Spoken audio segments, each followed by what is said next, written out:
15, right? You have half the distance to the goal. In any event, that's precious real estate given up. They'll try to punch it in with Fournette. And he's in. Touchdown, Buccaneers. Leonard Fournette, his 5th touchdown now on the year. And the Bucs are going to add on to their lead. And they open the lead up now to 25 points. Sometimes a group that gets overlooked, certainly, the offensive line. Right there, they really helped with that score. Didn't they tell us in our meeting that when we score touchdowns, running the ball, that means the offensive line actually scored first by moving people back beyond the end zone. We saw evidence of that on that play. And this will come out to the 25 as Jones elects for the touchback. The Vegas offense ready for their next possession. Their drive last time, it stalled out. They were forced to take the short field goal. And the key phrase, you nailed it, forced to, because you know coaches look at these short field goals as a last resort, right? To them, that's not how drives are supposed to end. You're supposed to put 6 on the board. That's a consolation prize. Like going to the county fair, you don't get the big stuffed animal on that one, do you? No, you don't go top shelf. That's bottom shelf material. The throw over the middle, taken in. And he'll bring it up here to right at the 40-yard line. 9 yards to pick up there, and it's a first down. 1st and 10 at the 40-yard line. Working from the gun, it's caught. And the tip there altered the ball flight, and it falls incomplete. It'll be 2nd down. Incomplete. Some of the fans here don't seem too happy about what we've seen in this first half. No, not at all, and I understand why. They've looked lethargic, out of sync, and it shows on the scoreboard. Back to the air on 2nd down. It's Carr. And his throw is incomplete. The man with over 1,000 catches, Jason Witten, the intended receiver. And it's 3rd down. A lot of times it's that first read that you have. Maybe you get it in pre-snap, and he locked in on his target, but he was covered quite well, and that one's incomplete. Throwing his Carr on 3rd down. And down he goes. A Buccaneer sack. William Golston gets in there to drop him for a loss of 13 yards, and it's also 4th down now. That's 3 sacks now, and that's not much of a surprise to me, nor should it be to you. This team, they lead the league in sacks. Yeah, they do. This is something that we are starting to witness time and time again. A 40-yard punt, 5 yards on the return, and the Bucs will get ready to go on offense. The Bucs offense set to begin their next possession. They are clicking on all cylinders. They seem to be just scoring at will right now, and that's why they've opened up this big lead. Now, we always talk about getting into the zone, and all athletes are seeking that, aren't they? Where everything is working for them, every move they make works, it clicks, and they are on point right now. Yeah, they are in that zone that you're talking about. And they'll keep on the ground with Jones. Pushing forward for 3 up to the 48. The ball carrier. Yeah, I don't know if it's exactly a win-win, but if you're on offense, you'll take that kind of a run, all right? It was kind of stacked up, found a little bit of yardage, and frankly, they're pretty close to staying on schedule on offense. The playbook is still open for the coordinator. The last run got 3. Now here's 2nd and 7. Now Leonard Fournette. And this will be taken across midfield and into Raider territory. It'll be a gain of 5, but still about 3 yards shy of the first down marker, and now it's 3rd down. Decided to hand it off that time on the run-pass option. Appeared to be an easy decision. Just gave it inside. Nice steady gain.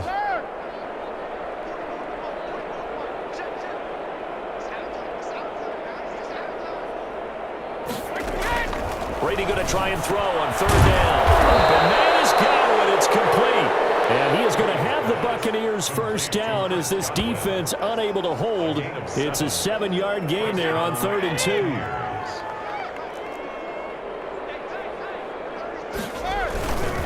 Now a first down carry by Jones. He'll fight forward for a couple down inside the 40. Jones, the ball carrier. Certainly a nice job there by the defense rallying to the football and getting him on the ground, but I think the play gets made by the defensive front. Because if they can't get upfield, their job is to go ahead and get low, almost get into a ball sometimes, stack things up, and make it difficult for the runner to find a hole. Brady's pass complete to Chris Godwin. And with that completion, he's now north of 200 yards here in the first half. Boy, a tough start for the secondary defensively. It is, and it's got to put a dent in their confidence. And, you know, you always want to keep that up and feel like you can always bounce back after plays. But with the kind of numbers he's putting up here, it's starting to wear on them a little bit, I think. So they're looking at each other and trying to figure out what defense will work and how can they play better without getting beat deep for big passes. So they'll come up after the gain of 7 on a 2nd and 3. Brady going to fake the give to Jones and set up to throw. And this is going to be intercepted. Picked off by Jeff Heath. Charles, not only is that an interception, it's one when you were really knocking on the door for a touchdown inside the red zone. You're actually thinking points no matter what. At worst, you're thinking kicking a field goal and getting 3. We might look back on this in the second half and say, you remember when they didn't get points on that drive? This could cost them. This will be stopped about 2 yards shy of the marker. 8-yard gain, 2nd and 2. Brings up 2nd and 2 at the 28-yard line. Carr going to give it to Jacobs. And they'll take him down at the 31-yard line. Jacobs. 2nd and 2 is prime time for a little bit of a gamble, isn't it? Open up the playbook, go play action, toss that bad boy deep. But in this situation, go ahead and give it to your back. Let him pick up a first down. Keep the sticks moving. And he'll be tackled right on the chalk of the 45. 14 yards is the pickup there at a Raider first. I thought when Josh Jacobs was coming out of the University of Alabama, he was an absolutely perfect fit for John Gruden's offense with the Raiders, and it turned out, in this case, I was absolutely right. Led the NFL rookies in rushing a year ago. Oh, the Buccaneer pressure too much. Down he goes. Jason Pierre-Paul in there for sack number 85 of his great career, moving him past Hall of Famer Howie Long on the all-time list. Pass protection has been a problem all night long as they come up facing 2nd and a bundle. Carr completes it. 8 yards on the completion, but now they face 3rd down. Let's not quibble about the gain there on 2nd down. That was a positive play because that was a take-what-you-can-get situation. Got out to the tight end. Now it gives them a much better opportunity to convert on 3rd down. On 3rd and long, it's Carr. And this is going to lead to another first down as the tackle's made at the Bucs 35. A big play there as they get the conversion on 3rd and 13. 1st and 10 at the 35. And we've hit the 2-minute mark in this first half of action. Coming up in a couple of minutes, we'll get you to Jonathan Coachman in Orlando. The coach will have stats and scores from earlier today in the NFL. Carr with a play fake to Jacobs. He'll find Moreau here. And he's got this down almost to the 20 before he's dropped. Another nice gain, 13 yards that time, and another first down. Raiders first down. Now Carr again. And this one complete to Witten over the middle. A gain of 6 there on first. When you execute a drag or a crossing route really well and give them a chance to let it develop a little bit, you can gain some significant yardage hitting your tight end on that one.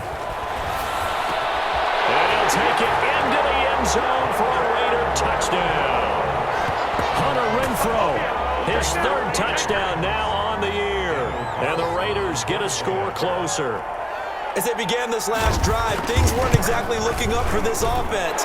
But after what they just did, putting the ball in the end zone, that took them away from the brink of possibly being knocked out of this game. Extra point by Carlson, up and good. And the lead is down to 28-10. Take it in at the 3. And up to about the 26-yard line, just across the 25. 10 at their own 26-yard line. The Bucs offense set to begin their next possession. And they had a nice little drive going last time. Threw the interception in the red zone. Costly.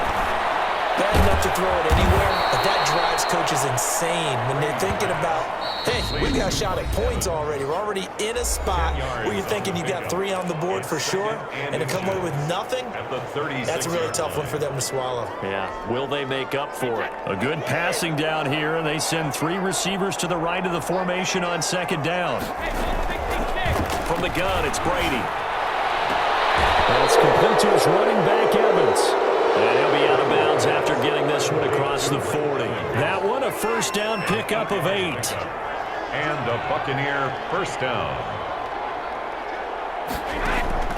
Working from the gun, it's Brady.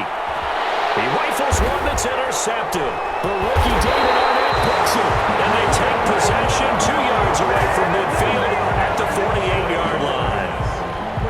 So first thing that crossed my mind is why didn't they just sit on the lead and take it to the locker room? They're in good shape. Absolutely, and from this spot on the field, now you've given the other side a chance for points here going into intermission. Yeah, you changed the momentum of the game, and it's something you did not need to do. The Raiders going to use one of their timeouts as they stop it here with just under 40 ticks to go in this first half. 1st and 10 here, and you know, if they could just get 3 out of this, there's something about narrowing it to a 2-score game at half that makes it feel like much less of an obstacle. Nelson Aguilar, the intended receiver, and that'll bring up 2nd down. To this point, I've been impressed with the work defensively. They have not allowed a lot of receivers to run free. And there's another example, another incompletion. And this one incomplete. Too much contact to hold on to that one, and it's 3rd down. So now 3rd and 10, a big play to start the drive, but nothing since. The Bucs defense stiffens and pushes this to 4th down. They certainly had good starting field position on that drive, but couldn't do anything with it after 3 plays.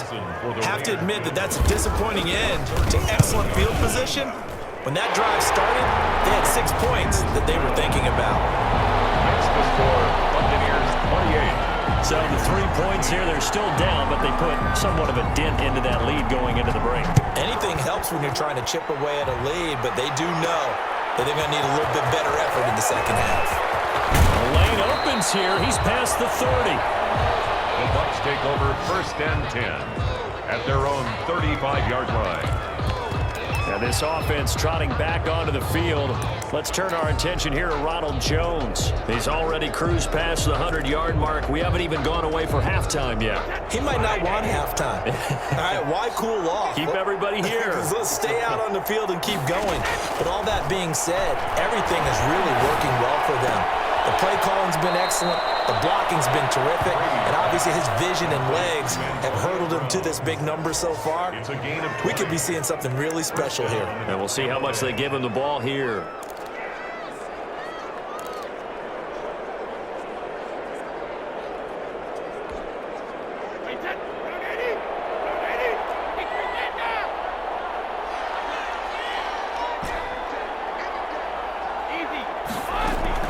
Brady now on 1st down.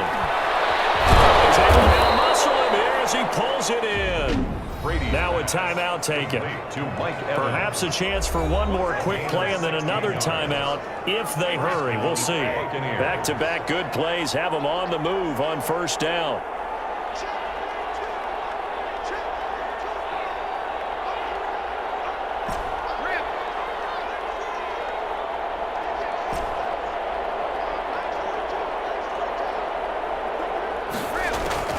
Shotgun now for Brady. Going to throw deep for the end zone. And he pulls it in for a Buccaneer touchdown. Mike Evans in the final seconds of the first half as the Buccaneers tack on to their lead. And that's a lead that excites a team as they head into the half. Good way to finish things off. Yeah, able to extend that lead, and you always say it, that can totally change the complexion of half number 2. Yeah, it changes your morale, changes your outlook. But even before that, let's see if they decide to kind of squib kick or what they're going to do on the kickoff, because you don't want to give up a big play right before the half ends. Good point. And he's able to get it up close to the 35, but hang on here. Penalty marker down. And this one might be going the other way. So we reach halftime in what's been a fairly one-sided game so far. As we are off to Orlando now to check in with Jonathan Coachman and our EA Sports Halftime Report. Coach.